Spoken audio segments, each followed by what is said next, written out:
હવે આગળ વાત કરીશું રાજકોટથી. તો જ્યારે રાજકોટ જિલ્લાના ધોરાજીમાં ટેકાના ભાવે મગફળીની ખરીદીનો પ્રારંભ થયો છે, તો હવામાન વિભાગની આગાહીના આધારે 2 દિવસ ખરીદી બંધ રાખવાનો નિર્ણય લેવામાં આવ્યો હતો. મગફળી ટેકાના ભાવ માવઠાની આગાહી પૂર્ણ થયા બાદ શરૂ કરી દેવાયા છે. ગઈકાલે એસોસિએશન અને સોશિયલ મીડિયાની માધ્યમથી કુલ 50 ખેડૂતોને મગફળીની ખરીદી અંગેની માહિતીઓ આપવામાં આવી હતી અને ધોરાજી કેન્દ્ર ખાતે કુલ 5700 ખેડૂતોએ મગફળી વેચવા માટે નોંધણી કરવા આવ્યા હતા. અત્યાર સુધીમાં કુલ 2200થી વધુ ખેડૂતોની મગફળી ટેકાની ભાવે ખરીદી કરવામાં આવી રહી છે. ખેડૂતો પોતાની મગફળી વેચવા વહેલી સવારથી મગફળી ખરીદી કેન્દ્ર પર પહોંચી ગયા હતા.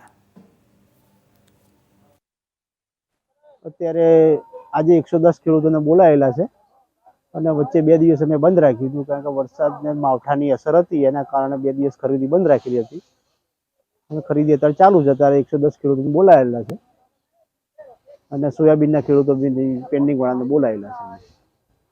કેટલી આવક અત્યારે આવકમાં 8,000 બોરીની 8 થી 10,000 બોરીની આવક આવે છે મગફળીની અને સોયાબીનમાં લગભગ 2,000 બોરીની.